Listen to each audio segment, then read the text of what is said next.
Hi hello friends, welcome back to our channel. ನಾನು ಸುಮಾ. ಎಲ್ಲರೂ ಹೇಗಿದ್ದೀರಾ? ಚೆನ್ನಾಗಿದ್ದೀರಾ ಅಂತ ಅಂದ್ಕೊಳ್ತೀನಿ. ನಾನು ಕೂಡ ತುಂಬಾ ಚೆನ್ನಾಗಿದ್ದೀನಿ. ಇದು ಬಂದು ಮಾರ್ನಿಂಗ್ ರೊಟೀನ್ನ ಶೇರ್ ಮಾಡೋಣ ಅಂತ ಅಂದ್ಕೊಂಡು ವೀಡಿಯೋನ ಸ್ಟಾರ್ಟ್ ಮಾಡ್ತಾ ಇದ್ದೀನಿ. ತುಂಬ ದಿನ ಆಯಿತು ವೀಡಿಯೋಸ್ನ ಅಪ್ಲೋಡ್ ಮಾಡಿ. ನಾನು ಪ್ರತಿಯೊಂದು ವೀಡಿಯೋ ಗ್ಯಾಪ್ ಕೊಟ್ಟು ಹಾಕೋ ವೀಡಿಯೋಗಳಲ್ಲೆಲ್ಲ ಹೇಳ್ತಾ ಇದ್ದೀನಿ, ಇನ್ಮೇಲೆ ಆದ್ರೂ ಕಂಟಿನ್ಯೂಸ್ ವೀಡಿಯೋ ಹಾಕಬೇಕು ಅಂತ. ಬಟ್ ಕೆಲವೊಂದು ರೀಸನ್ ಅಂದರೆ ಮದುವೆ ಸೀಸನ್ ಇದ್ದಿದ್ದರಿಂದ ಸ್ವಲ್ಪ ಸ್ಟಿಚಿಂಗ್ ಎಲ್ಲನೂ ಇತ್ತು ಮಾಡೋದು ಅಂತ ಅಂದ್ಬಿಟ್ಟು ನನಗೆ ವೀಡಿಯೋನೇ ಮಾಡೋಕ್ಕಾಗ್ತಾ ಇರಲಿಲ್ಲ. ಮತ್ತು ಲೇಟ್ ಇಲ್ಲನೋ 5 ಗಂಟೆಗೇ ಎದ್ಬಿಟ್ಟು ಸ್ವಲ್ಪ ವಾಕೆಲ್ಲ ಹೋಗ್ತಾ ಇದ್ದೀನಿ. ಆದರೆ ಯಾಕೆ ಹಿಂಗೆ ಆಗ್ತಾ ಇದೆ ಅಂತಲೇ ಗೊತ್ತಾಗ್ತಿರ್ಲಿಲ್ಲ. ಆದ್ರೂ ಇವತ್ತು ವೀಡಿಯೋ ಮಾಡಲೇಬೇಕು ಅಂತ ಸ್ಟಾರ್ಟ್ ಮಾಡ್ಕೊಂಡಿದ್ದೀನಿ. 5 ಗಂಟೆಗೇ ಎದ್ಬಿಟ್ಟು ಫಸ್ಟು ಒಂದು ಲೋಟ ಬಿಸಿ ನೀರನ್ನು ಕುಡಿದ್ಬಿಟ್ಟು ಇವಾಗ ಹೋಗಿ ಫೇಸ್ ವಾಶ್ನ ಮಾಡ್ಕೊಂಬಂದಿದ್ದೀನಿ. ಮುಖ ಎಲ್ಲ ತೊಳ್ಕೊಂಡು, ಮತ್ತು ಚಳಿಗಾಲ ಸ್ಟಾರ್ಟ್ ಆಗಿದೆ ಅಲ್ವಾ, ಹಂಗಾಗಿ ಸ್ವೆಟರ್ ಹಾಕ್ಕೊಂಡು ತಲೆಗೆಲ್ಲನೂ ಕಿವಿಲೆಲ್ಲ ಗಾಳಿ ಬರಬಾರ್ದು ಅಂತೆಲ್ಲ ಕಟ್ಕೊಂಡು ವಾಕ್ ಹೋಗ್ತಾ ಇದ್ದೀನಿ. ವಾಕ್ ಹೋಗೋದ್ರಿಂದ ಏನು ಬೆನಿಫಿಟ್ ಅಂತ ಹೇಳಿ ತುಂಬಾ ಬೆನಿಫಿಟನ್ನು ನೋಡ್ತಾ ಇರ್ತೀವಿ ನಾವು ಹೇಳೋದನ್ನು. ಆರೋಗ್ಯದಲ್ಲೂ ಎಷ್ಟು ಏನು ಮುಂಚೆಗೂ ಇವಾಗ ಏನು ಬೆಟರ್ ಥರ ಅನ್ನಿಸ್ತಾ ಇದೆ ಅಂತ ಅಂದರೆ, ಇನ್ನು ಸ್ವಲ್ಪ ದಿನ ಆದಮೇಲೆ ನನಗೆ ಏನೇನು ಒಂಥರ ರಿಸಲ್ಟ್ ಥರ ಸಿಕ್ಕಿದೆ ಅನ್ನೋದನ್ನು ನಾನು ಕೂಡ ಶೇರ್ ಮಾಡ್ಕೋಬೇಕು ಅಂದ್ಕೊಂಡಿದ್ದೀನಿ. ಇವಾಗ ನೋಡ್ತಾ ಇದ್ದೀರಾ, ಎಲ್ಲರೂ ಮಲಗಿದ್ರು. ನಾನು 5 ಗಂಟೆಗೆ ಎದ್ಬಿಟ್ಟು ಇವಾಗ ರೆಡಿ ಆಗಿಬಿಟ್ಟು ವಾಚನ್ನು ನಾನು ಕಟ್ಕೊಂಡು ಹೋಗ್ತಾಯಿದ್ದೆ. ನನ್ನ ಹಸ್ಬೆಂಡು ಸ್ಮಾರ್ಟ್ ವಾಚು, ಅದರಲ್ಲಿ ಎಷ್ಟು ವಾಕ್ ಮಾಡ್ತೀವಿ, ಎಷ್ಟು ಕ್ಯಾಲೋರಿ ಬರ್ನ್ ಮಾಡಿದ್ದೀವಿ ಅಂತ ಗೊತ್ತಾಗುತ್ತೆ ಅಂತ ಅಂದ್ಬಿಟ್ಟು ಅದನ್ನು ನಮ್ಮದು ರೊಟೀನ್ ಥರನೇ ಅಂದ್ಕೊಂಡ್ಬಿಟ್ಟಿದ್ದೀನಿ. ಹತ್ತತ್ರ 1.5 ಗಂಟೆ ಅಷ್ಟು ವಾಕ್ ಮಾಡ್ತೀವಿ. 5 ಗಂಟೆಗೆ ಎದ್ದೇಳ್ತೀನಿ. 5:15 ಹಿಂಗಾಗಿರುತ್ತೆ ನಾವು ಹೋಗೋದ್ರೊಳಗೆ. ಆಮೇಲೆ ಬರೋ ಅಷ್ಟೊತ್ತಿಗೆ 6:30, 6:45 ಆಗಿಬಿಡುತ್ತೆ. ಫುಲ್ಲು 1-1.5 ಗಂಟೆ ಅಷ್ಟು ವಾಕ್ ಆಗೋದ್ರಿಂದ ಒಳ್ಳೆ ಬೆನಿಫಿಟ್ ಸಿಗ್ತಾಯಿದೆ ಅಂತ ಹೇಳ್ಬೋದು. ಜೊತೆಗೆ ನಾನು ಯಾವಾಗಲೂ ಆ್ಯಕ್ಟಿವೇ ಇರ್ತಿರಲಿಲ್ಲ. ಸ್ವಲ್ಪ ಅದು ನೋವು ಇದು ನೋವು ಮತ್ತು ಸ್ಟಿಚಿಂಗ್ ಇರೋದರಿಂದ ಸ್ವಲ್ಪ ಸುಸ್ತಾಯಿತು, ಅದು ನೋವು, ಬೆನ್ನು ನೋವು, ಇದು ನೋವು ಅನ್ನೋ ಥರನೇ ಆಗ್ತಾಯಿದ್ದಿದ್ದು. ಆದರೆ ಇವಾಗ ಏನು ಅನ್ನಿಸ್ತಾ ಇದೆ ಅಂತಂದರೆ, ಬೆಳಗ್ಗೆ ಬೇಗ ಎದ್ದೇಳೋದ್ರಿಂದ ತುಂಬಾ ಆ್ಯಕ್ಟಿವ್ ಆಗಿರೋದಕ್ಕೆ ಹೆಲ್ಪ್ ಆಗ್ತಾಯಿದೆ. ಜೊತೆಗೆ ಯಾವುದೇ ಒಂದು ಪೇಯ್ನ್ ಬಂದ್ರೂ ಅಷ್ಟಾಗಿ ಗೊತ್ತಾಗ್ತಿಲ್ಲ ಅನ್ನೋ ಥರ ಖುಷಿಯಾಗಿದ್ದೀನಿ ಅಂತ ಹೇಳ್ಬೋದು. ಜೊತೆಗೆ ಇನ್ನೊಂದೇನು ಅಂತಂದರೆ, ನನಗೆ ಮುಂಚೆ ಎಲ್ಲನೂ ಬೇಗ ಎದ್ದೆ ಅಂತಂದರೆ ಮತ್ತು ಮಧ್ಯಾಹ್ನ ನಿದ್ದೆ ಆಗಿಲ್ಲ, ಮಲ್ಕೋಬೇಕು ಈ ಥರ ಅನ್ನಿಸ್ತಾ ಇತ್ತು. ಬಟ್ ಇವಾಗ ಏನೂ ಅನ್ನಿಸ್ತಾ ಇಲ್ಲ. ಯಾವುದರಿಂದ ಏನು ಎತ್ತ ಅನ್ನೋದನ್ನು ನನಗೂ ಗೊತ್ತಿಲ್ಲ. ಒಂದು ಎನರ್ಜಿ ಮಾತ್ರ ಚೆನ್ನಾಗಿದೆ ಅಂತ ಹೇಳ್ತಾ ಇದ್ದೀನಿ. ನೀವು ಯಾರಾದರೂ ನನ್ನ ಥರ ವಾಕ್ ಏನಾದರೂ ಮಾಡ್ತಾಯಿದ್ರೆ ಅದರಲ್ಲಿ ಏನೇನೆಲ್ಲ ಬೆನಿಫಿಟ್ ಸಿಕ್ಕಿದೆ ಅನ್ನೋದನ್ನು ಹೇಳಿ. ಯಾಕಂದರೆ ನಾನು ಬೇಗ ಎದ್ದೇಳೋದ್ರಿಂದ ಮತ್ತು ನಿದ್ದೆ ಆಗಿಲ್ಲ ಅಂತ ಫೀಲ್ ಆಗ್ತಿತ್ತಲ್ವ, ಅವಾಗ ಏನಾಗ್ತಾಯಿತ್ತು ಅಂದರೆ ಸ್ವಲ್ಪ ತಲೆನೋವೆಲ್ಲ ಜಾಸ್ತಿ ಬರ್ತಾಯಿತ್ತು. ಇವಾಗ ತಲೆನೋವು ಕೂಡ ಏನೂ ಅನ್ನಿಸ್ತಾ ಇಲ್ಲ. ಹಂಗಾಗಿ ನಾನು ಕಂಟಿನ್ಯೂಸ್ ಆಗಿ ವಾಕ್ ಮಾಡೋಣ ಅಂತ ಅಂದ್ಕೊಂಡಿದ್ವಿ. ಈಗ ಸ್ವಲ್ಪ ಈ ವಿಡಿಯೋ ಆದಮೇಲೆ ಸ್ವಲ್ಪ ನಂದು ಪೀರಿಯಡ್ಸ್ ಟೈಮ್ ಇರೋದ್ರಿಂದ ಸ್ವಲ್ಪ ದಿನ ಹೋಗೋಕ್ಕಾಗಿರಲಿಲ್ಲ ವಾಕು, ಮತ್ತು ಸ್ಟಾರ್ಟ್ ಮಾಡಬೇಕು. ಈಗ ಇನ್ನು ಮುಂದೇನಾದ್ರೂ ಅಟ್ಲೀಸ್ಟ್ 2 ದಿನಕ್ಕೊಂದ್ಸಲನಾದರೂ ವೀಡಿಯೋ ಹಾಕಬೇಕಂತ ಅನ್ಕೋತಾ ಇದ್ದೀನಿ. ಪ್ರತಿ ವೀಡಿಯೋದಲ್ಲೂ ಹೇಳಿದ್ದೀನಿ ವೀಡಿಯೋ ಹಾಕಬೇಕಂತ. ಅಟ್ಲೀಸ್ಟ್ ಶಾರ್ಟ್ ವೀಡಿಯೋನಾದರೂ ಅಥವಾ ಮಿನಿ ವ್ಲಾಗ್ ಆದ್ರೂ ನಾನು ಅಪ್ಲೋಡ್ ಮಾಡ್ತೀನಿ. ಅದಕ್ಕಾಗಿ ವೀಡಿಯೋನ ಕೊನೆವರೆಗೂ ನೋಡಿ ಈ ವಿಡಿಯೋ ನಿಮ್ಗೆ ಹೇಗೆ ಅನ್ನಿಸ್ತು ಅನ್ನೋದನ್ನು ಕಮೆಂಟ್ ಮಾಡಿ ತಿಳಿಸಿ. ಹಾಗೆಯೇ ನನ್ನ ಚಾನಲ್ನ ಸಬ್ಸ್ಕ್ರೈಬ್ ಮಾಡದೆ ನೋಡ್ತಾ ಇದ್ದರೆ ದಯವಿಟ್ಟು ಸಬ್ಸ್ಕ್ರೈಬ್ ಮಾಡ್ಕೊಳ್ಳಿ. ಇವಾಗ ನೋಡ್ತಾ ಇದ್ದೀರಾ, ನಾನು ಫುಲ್ ಎಲ್ಲನೂ ರೆಡಿ ಆಗಿಬಿಟ್ಟು 5 ಗಂಟೆಗೇ ನಾನು ಬಾಗಿಲಿಗೆ ಕೂಡ ನೀರು ಹಾಕ್ಬಿಟ್ಟು ಹೋಗ್ತೀನಿ. ರಂಗೋಲಿ ಹಾಕೋಕ್ಕೆ ಸ್ವಲ್ಪ ಕತ್ಲೆ ಥರ ಇರುತ್ತೆ, ಕಾಣಿಸೋದಿಲ್ಲ. ಜೊತೆಗೆ ನೀರೆಲ್ಲ ಹಾಕಿರ್ತೀನಲ್ವ, ಸ್ವಲ್ಪ ಗುಡ್ಸ್ಕೋಬೇಕು. ನಾನು ರಂಗೋಲಿ ಹಾಕ್ಬೇಕಂದ್ರೆ ಅಲ್ಲೇ ನಿಂತಿರೋ ಥರ ಅನ್ನಿಸ್ತಾ ಇರುತ್ತೆ. ರಂಗೋಲಿ ಎಲ್ಲ ಅಳಿಸೋದಂಗೆ ಕಲಿಸ್ಕೊಂಡಂಗೆ ಆಗುತ್ತೆ. ಹಂಗಾಗ್ಬಿಟ್ಟು ಏನು ಮಾಡ್ತೀನಿ, ಅರಿಶಿನ ಕುಂಕುಮ ಇಟ್ಬಿಟ್ಟು ಫಸ್ಟ್ ವಾಕ್ ಹೋಗಿ ಬರ್ತೀನಿ. ವಾಕ್ ಹೋಗಿ ಬಂದಮೇಲೆ ನಾನು ಮುಂದೆಗೆ ರಂಗೋಲಿ ಹಾಕ್ಬಿಟ್ಟು ಬಾಗಿಲಿಗೆಲ್ಲ ಹೂವು ಮುಡಿಸಿ ನಮ್ಮ ಗಣೇಶಂಗೂ ಹೂವು ಮುಡಿಸ್ಬಿಟ್ಟು ನನ್ನ ಒಂದು ರೊಟೀನು ಸ್ಟಾರ್ಟ್ ಆಗಿಬಿಡುತ್ತೆ. ಇವಾಗ ನೋಡ್ತಾ ಇದ್ದೀರಾ, ನಾನು ಅಷ್ಟಾದಮೇಲೆ ಲಾಕ್ ಮಾಡಿಕೊಂಡು ವಾಕ್ ಹೋಗಿ ಬಂದಮೇಲೆ ಇದು ಮತ್ತೆ ವೀಡಿಯೋನ ನಾನು ಕಂಟಿನ್ಯೂ ಮಾಡ್ತಾಯಿದ್ದೀನಿ. ರಂಗೋಲಿ ಹಾಕಿಬಿಟ್ಟು, ರಂಗೋಲಿ ನೋಡಿ ಎಷ್ಟು ಚೆನ್ನಾಗಿ ಕಾಣಿಸ್ತಾ ಇದೆ. ಇವಾಗ ಏನಿಲ್ಲ, ಫ್ರೆಶ್ ಅಪ್ ಆಗಿದ್ದೆ ಅಲ್ವ ಬೆಳಗ್ಗೆನೇ, ಮತ್ತು ಸ್ನಾನಕ್ಕೆ ಹೋಗೋದಿದ್ದು. ಹಂಗಾಗ್ಬಿಟ್ಟು ಫಸ್ಟು ಟೀ ಎಲ್ಲ ಮಾಡಿಕೊಟ್ಟು ಹಸ್ಬೆಂಡ್ಗೆ, ಆಮೇಲೆ ನನ್ನ ಒಂದು ದಿನಚರಿ ಹೇಗೆ ಹೋಗುತ್ತೆ ಅಂತ ಸ್ಟಾರ್ಟ್ ಮಾಡೋಣ ಅಂತ ಅಂದ್ಕೊಂಡೆ. ಹಸ್ಬೆಂಡ್ ಬೇಗನೆ ಎದ್ದಿದ್ರು, ಅವ್ರಿಗೇನೋ ಬಿಲ್ ಜಾಸ್ತಿ ಇತ್ತು, ಬೇಗ ಹೋಗಿ ಬೇಗ ಬರಬೇಕು ಅಂತೇಳಿ, ಲೇಟ್ ಆಗುತ್ತೆ ಅಂತ. ನಾನು ಅಂದ್ಕೊಂಡೇ ಇಲ್ಲ. ನಾನು ಹೊರಗಡೆ ಬಟ್ಟೆ ಒಣಗಾಕ್ತಾ ಇದ್ದೆ, ಆವಾಗ ಅವ್ರು ಎದ್ಬಿಟ್ಟು ಆಲ್ರೆಡಿ ಒಳಗಡೆ ರೆಡಿ ಆಗಿದ್ದಾರೆ. ಅದಕ್ಕೇ ಕೇಳ್ತಾ ಇದ್ದೆ, ಇವತ್ತು ಸೂರ್ಯ ಯಾವ ಕಡೆ ಹುಟ್ಟಿದ್ದಾನೆ, ಇಷ್ಟು ಬೇಗ ಎದ್ಬಿಟ್ಟು ರೆಡಿ ಆಗಿದ್ದೀರಲ್ಲ ಅಂತ. ಯಾಕಂದರೆ ನನ್ನ ಜೊತೆ ವಾಕ್ ಹೋಗೋದಕ್ಕೆ ಬರ್ರಿ ಅಂತಂದರೆ ಬರ್ತಾನೆ ಇರಲಿಲ್ಲ. ನಿದ್ದೆ ಸಾಕಾಗಿಲ್ಲ, ಬೆಳಗ್ಗೆ ರಾತ್ರಿ ಲೇಟ್ ಮಲ್ಕೊಂಡಿದ್ದು, ಬೆಳಗ್ಗೆ ಎದ್ದೇಳೋಕ್ಕಾಗಲ್ಲ, ಹಂಗೆ ಅಂತ ಹೇಳ್ತಾ ಇದ್ದಿದ್ದು. ಆದರೆ ಏನು ಕೆಲಸಕ್ಕಾದ್ರೆ ಇಷ್ಟು ಬೇಗ ರೆಡಿಯಾಗಿದ್ದಾರೆ ಅಂತ ಅನ್ಕೋತಾ ಇದ್ದೆ. ಇವಾಗ ನಾನು ವಾಯ್ಸ್ ಕೇಳಿದ್ರೆ ನಿಮಗೆ ಗೊತ್ತಾಗ್ತಾ ಇರ್ಬೋದು, ಒಂಥರ ಏನು ಕೋಲ್ಡ್ ಆಗಿರೋ ಥರ. ಯಾಕಂದರೆ ಇವತ್ತು ಬೆಳಗ್ಗೆನೇ ಏನೊಂದು ಹೇಳಿದೆ ಅಲ್ವಾ, ಈ ವ್ಲಾಗ್ ಮಾಡಿದ್ದು ಬೇರೆ ದಿನ, ನಾನು ಎಡಿಟ್ ಮಾಡ್ತಾ ಇರೋದು ಬೇರೆ ದಿನ, ವಾಯ್ಸ್ ಓವರ್ ಕೊಡ್ತಾ ಇರೋದು ಬೇರೆ ದಿನ ಆಗಿರೋದ್ರಿಂದ ಹೇಳ್ತಾ ಇದ್ದೀನಿ. ಅವತ್ತು ವಾಯ್ಸ್ ಓವರ್ ಕೊಡೋ ದಿನ ಈಗ ಏನಾಗಿದೆ ಅಂದರೆ ವೆದರ್ ಸರಿ ಇಲ್ಲ, ಒಂದು ಬೆಳಗ್ಗೆನೇ ಪೀರಿಯಡ್ ಟೈಮ್ ಇದ್ದಿದ್ದರಿಂದ ಏನು ನನಗೆ ಹೊಟ್ಟೆ ನೋವು ಇರೋದು ತುಂಬ ಜನಕ್ಕೆ ಗೊತ್ತು, ನಾನು ಹೇಳ್ತಾ ಇರ್ತೀನಿ.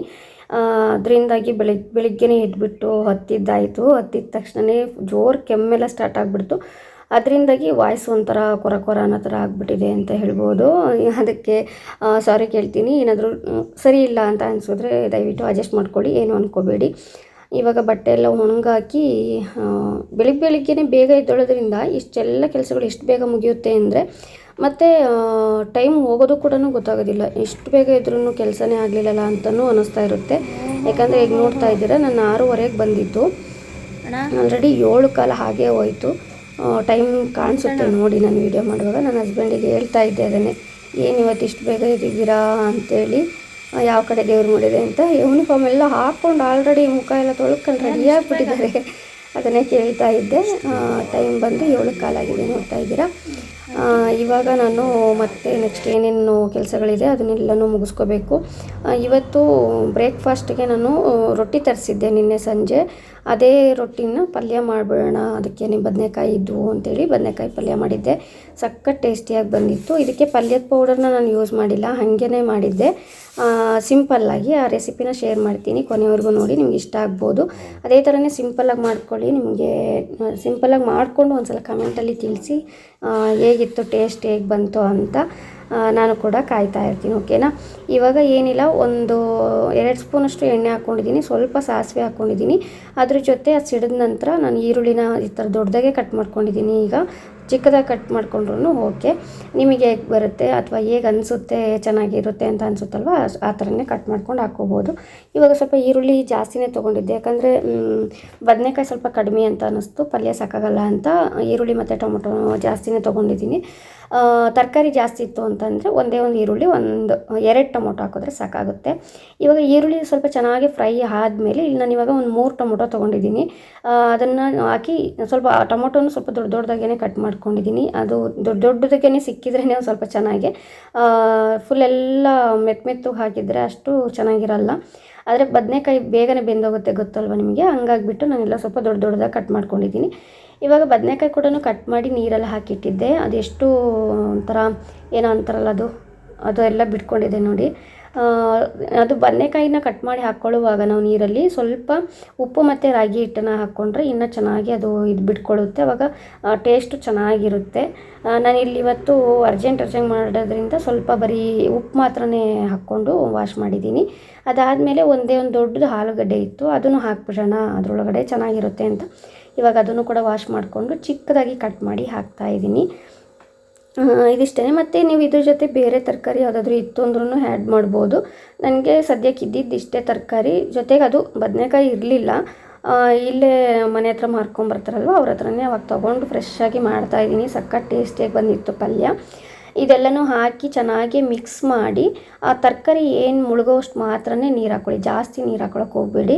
ಯಾಕಂದರೆ ಸಾಂಬಾರು ಥರ ಆಗಿಬಿಡುತ್ತೆ. ಇಲ್ಲಾಂದರೆ ಅದು ಮುಳುಗೋಷ್ಟು ಮಾತ್ರ ಒಂದು ಲೋಟದಷ್ಟು ನೀರು ಹಾಕ್ಕೊಂಬಿಟ್ಟು, ಟೇಸ್ಟಿಗೆ ಎಷ್ಟು ಬೇಕೋ ಅಷ್ಟು ಉಪ್ಪನ್ನು ನಾನು ಇವಾಗಲೇ ಹಾಕ್ಕೋತೀನಿ. ಉಪ್ಪು ಹಾಕ್ಬಿಟ್ಟು ಲಿಡ್ಡನ್ನು ಕ್ಲೋಸ್ ಮಾಡಿದ್ರೆ ಒಂದು 3 ವಿಷಲ್ ತೆಕ್ಕೊಂಬಿಡಿ. ಸಾಫ್ಟು ಚೆನ್ನಾಗಿ ಬೆಂದಿರುತ್ತೆ, ಆವಾಗ ಸಖತ್ ಟೇಸ್ಟಿಯಾಗಿ ಬರುತ್ತೆ. ಆಮೇಲೆ ವಿಷಲ್ ಹೋದ್ಮೇಲೆ ಏನು ಮಾಡಬೇಕು ಅನ್ನೋದನ್ನು ಹೇಳ್ತೀನಿ. ಅಷ್ಟೊತ್ತಿಗೆ ಇದು ವಿಷಲ್ ಹೊಡೆಯೋದ್ರೊಳಗಡೆ ನಾನು ಸ್ವಲ್ಪ ಕೊತ್ತಂಬರಿ ಸೊಪ್ಪು, ತೆಂಗಿನಕಾಯಿ ತುರಿನ ತುರ್ಕೊಂಡು ರೆಡಿ ಮಾಡಿ ಇಟ್ಕೊಂಡಿದ್ದೀನಿ. ಈ ಕಡೆ ರೊಟ್ಟಿ ಕೂಡ ಬೇಗ ಬಿಸಿ ಮಾಡ್ಕೊಂಬಿಡೋಣ, ಇಲ್ಲಾಂದರೆ ಮತ್ತೆ ಲೇಟ್ ಆಗಿಬಿಡುತ್ತೆ ಅಂತ ರೊಟ್ಟಿನೂ ಬಿಸಿ ಮಾಡ್ಕೊತಾ ಇದ್ದೀನಿ. ಬಾಕ್ಸಿಗೆ ಹಾಕೋದಕ್ಕೆ ಬಿಸಿ ಮಾಡಿ, ಸ್ವಲ್ಪ ತಣ್ಣಗಾಗಿದ್ರೆ ಚೆನ್ನಾಗಿ ಅಂತ ಹೇಳಿಬಿಟ್ಟು ಈಗ ಆ ಕಡೆ ಬಿಸಿ ಮಾಡ್ಕೊಳ್ಳೋದ್ರೊಳಗಡೆ ಈ ಕಡೆ ವಿಷಲ್ ಹೊಡೆದು, ವಿಷಲ್ಲು ಹೋಗಿದ ತಕ್ಷಣ ಮತ್ತು ಪಲ್ಯನೂ ರೆಡಿ ಮಾಡ್ಕೊಳ್ಳೋಣ ಅಂತ. ರೊಟ್ಟಿ ಇದು ಹೊರಗಡೆ ತೊಗೊಂಬಂದಿರೋ ರೊಟ್ಟಿ ಕೆಲವೊಬ್ಬರು ಹಾಗೆ ತಿಂತಾರೆ. ಹಾಗೆ ತಿನ್ನೋದಕ್ಕಿಂತ ಈ ಥರ ಸ್ವಲ್ಪ ಮತ್ತು ಬಿಸಿ ಮಾಡ್ಕೊಳ್ಳಿ. ಅಂದರೆ ಅದು ಏನು ಫುಲ್ ವೈಟ್ ಇರುತ್ತಲ್ವ, ಸ್ವಲ್ಪ ಚುಕ್ಕಿ ಥರ ಬ್ರೌನ್ ಬರೋ ಥರ ಬಿಸಿ ಮಾಡ್ಕೋಬೇಕು. ಪದೇ ಉಲ್ಟಾ ಮಾಡಬಾರ್ದು. ಪದೇ ಉಲ್ಟಾ ಮಾಡಿದ್ರೆ ಏನಾಗುತ್ತೆ ಅಂದರೆ ರಫ್ ಆಗಿ ಕಟ್ಟಿ ಅನ್ನೋ ಥರ ಆಗಿಬಿಡ್ತಾವೆ ರೊಟ್ಟಿಗಳು. ಒಂದು ಒಂದೊಂದು ನಿಮಿಷ ಗ್ಯಾಪ್ ಕೊಟ್ಟು ಒಂದೊಂದು ಸಲ ಉಲ್ಟಾ ಮಾಡಿ ಒಂದು 4-5 ಟೈಮು ಉಲ್ಟಾ ಮಾಡಿ ಬೇಯಿಸ್ಕೊಂಡ್ರೆ ಸಾಕಾಗುತ್ತೆ. ಅಷ್ಟೇ. ರೊಟ್ಟಿ ಅಂತಂದರೆ ನಂಗೆ ಫೇವ್ರೇಟು. ನಿಮಗೆ ಯಾರಿಗೆಲ್ಲ ರೊಟ್ಟಿ ಅಂದರೆ ಇಷ್ಟ ಅಂತ ಕಮೆಂಟ್ ಮಾಡಿ ತಿಳಿಸಿ, ಓಕೆನಾ?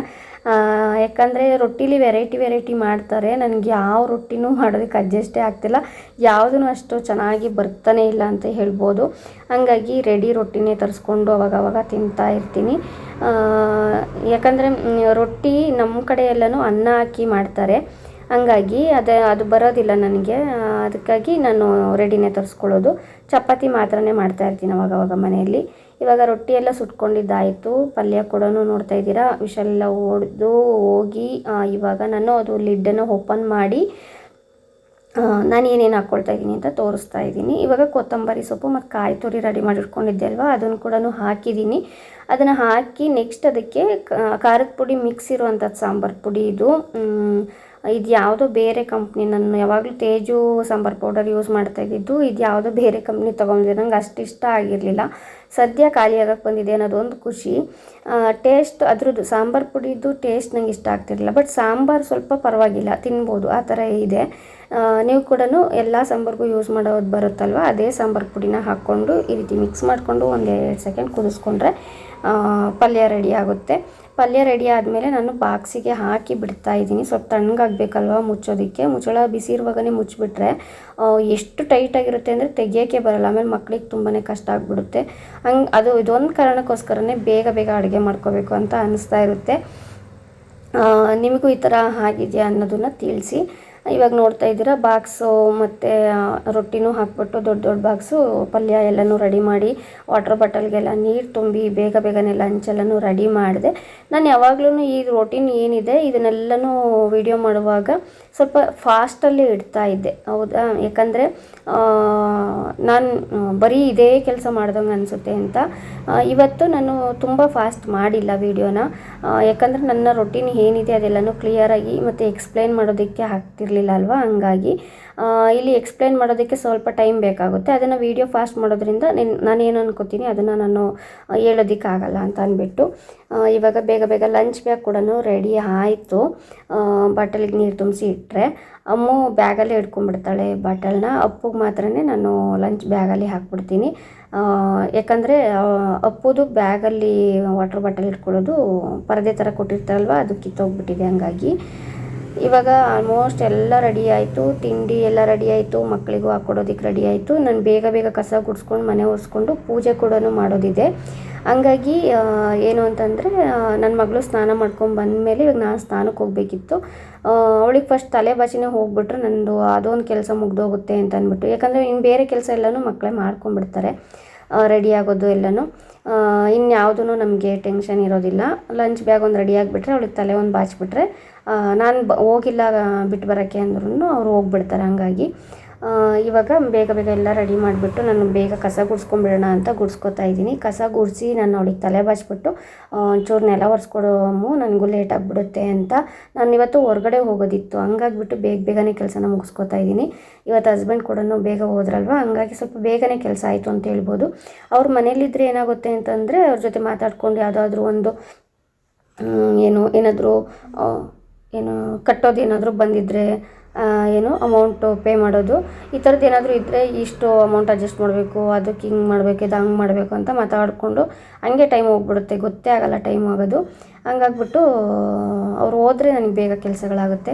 ಇವಾಗ ಕಸ ಗುಡಿಸಿ ಆಯಿತು. ಅವಳಿಗೆ ಅಮ್ಮಗೆ ಒಂದು ಪ್ರಾಬ್ಲಮ್ ಏನು ಅಂತಂದರೆ ಬೆಳಗ್ಗೆನೇ ತಲೆ ಸ್ನಾನ ಮಾಡಿದ್ರೆ ಒಣಗಿರೋದಿಲ್ಲ, ಅದಕ್ಕೆ ಆಪ್ಷನ್ನೇ ಇಲ್ಲ, ಜಡೆನೇ ಹಾಕಿ ಕಳಿಸ್ಬೇಕು. ಮತ್ತು ಟೇಪು ಉದ್ದ ಜಡೆ ಇತ್ತು ಅಂತಂದರೆ ಟೇಪ್ ಕಟ್ಟಲೇಬೇಕು ಅಂತಾರೆ. ಸದ್ಯ ನಾನು ಪುಣ್ಯಕ್ಕೆ ಅವಳಿಗೆ ಅಷ್ಟು ಇದರಲ್ಲಿ ಹೇಳಿ ಕಳಿಸ್ತಾ ಇಲ್ಲ, ಹಂಗೇ ಜಡೆ ಹಾಕ್ತಾಯಿದ್ದೀನಿ. ಇಲ್ಲ ಟೇಪು ಕಟ್ಟಬೇಕಂತಂದರೆ ತುಂಬ ಹಸಿ ಇರೋದು ತಲೆ ಬಾಚೋಕ್ಕೆ ನನಗೂ ಒಂದು ಸ್ವಲ್ಪ ಇದಾಗುತ್ತೆ.